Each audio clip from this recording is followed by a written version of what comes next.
Suara Pembaharuan Indonesia Televisi.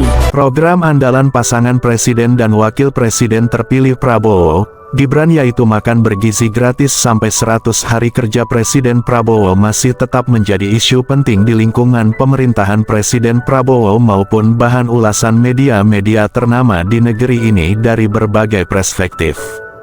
Dari niat dan tujuan serta cita-cita luhur Presiden terpilih untuk meningkatkan gizi generasi muda bangsa kita menuju multi-efek terciptanya sumber daya generasi muda Indonesia yang handal dan dapat bersaing di tingkat internasional, sangat patut seluruh komponen bangsa ini mendukung sepenuhnya program ini.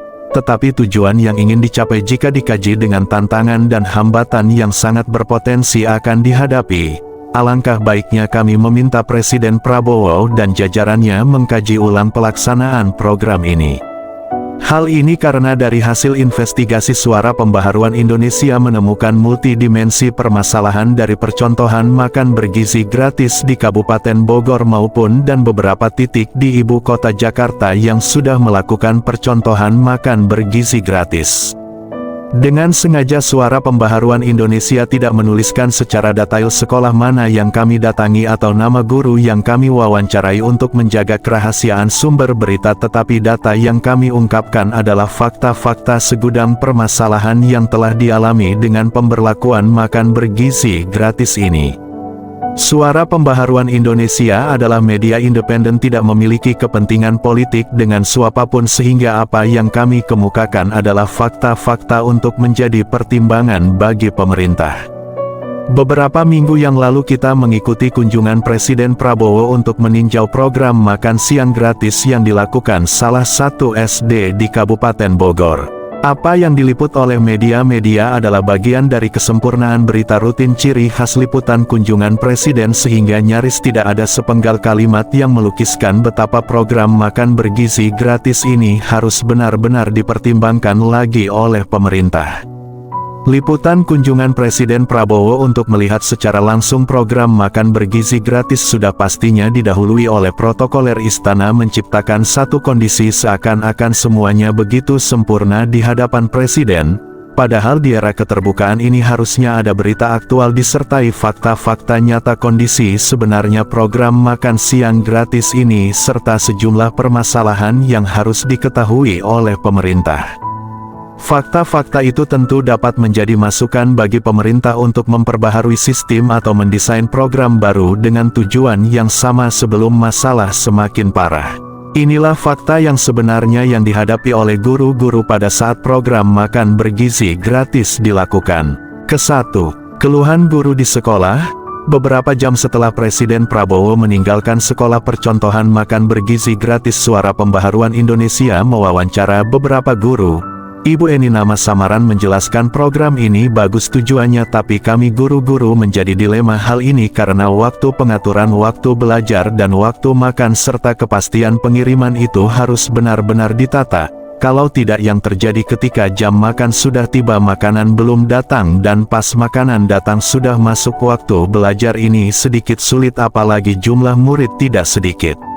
Guru-guru juga akan mengalami dilema dengan kondisi makanan jika sudah datang cepat pastinya makanan sudah dingin, resiko memberikan makanan kepada murid terlalu dingin ini ada murid yang langsung sakit perut, jadi semuanya ini harus dipertimbangkan setiap kondisi dengan kebijakan yang sudah berjalan. Guru juga memiliki catatan sebagian besar makanan yang dibagi tidak dimakan habis dengan berbagai alasan. Murid ada yang katakan terlalu tawar, kurang enak, sudah dingin, terlalu banyak atau terlalu pedis, mungkin banyak cabai. Menurut Bu Ani, anak-anak ini seleranya masing-masing sulit untuk kita paksakan.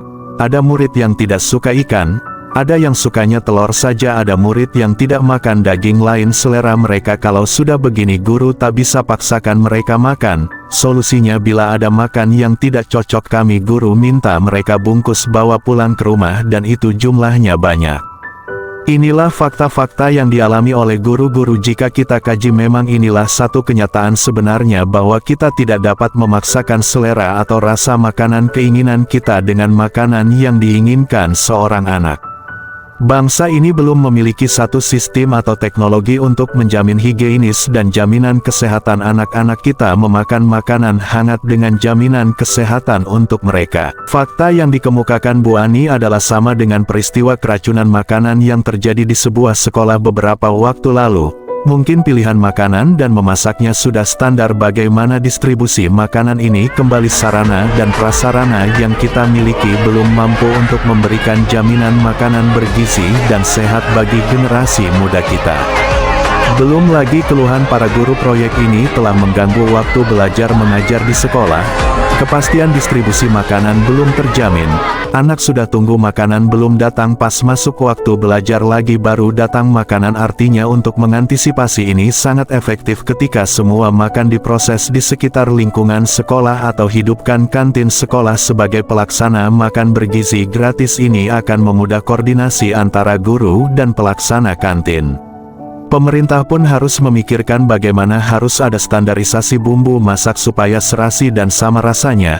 Jangan ada yang pedas, ada yang asin, dan ada yang tidak terasa apa-apa. Akibat dari rasa ini akan mengurangi minat makan para murid, sehingga banyak nasi yang terbuang. Hal-hal ini nampaknya sangat sepele, tetapi coba dibayangkan berapa akan ada 3 juta siswa-siswi sebagai penerima manfaat makan bergizi gratis jika dalam sekali makan ada 1 juta siswa-siswi yang makan hanya setengah karena berbagai alasan, selebihnya akan dibuang. Jika porsi makan bergizi gratis berat nasi 100 gram yang dimakan 50 gram terbuang 50 gram dikalikan 1 juta anak yang makan tidak habis, maka dalam sehari akan terbuang 50 gram kali 1 juta murid sama dengan 50 juta gram beras atau 50 kilo nasi yang harus terbuang menjadi sampah. Ini adalah fakta-fakta nyata yang harus menjadi bahan pertimbangan pemerintahan Presiden Prabowo. Jangan sampai rencana anggaran 170 triliun rupiah untuk program makan bergizi gratis, walaupun tujuannya sangat bagus, investasi negara jangka panjang, tetapi pelaksanaannya akan menimbulkan mudarat besar bagi bangsa ini. Demikian investigasi Suara Pembaharuan Indonesia.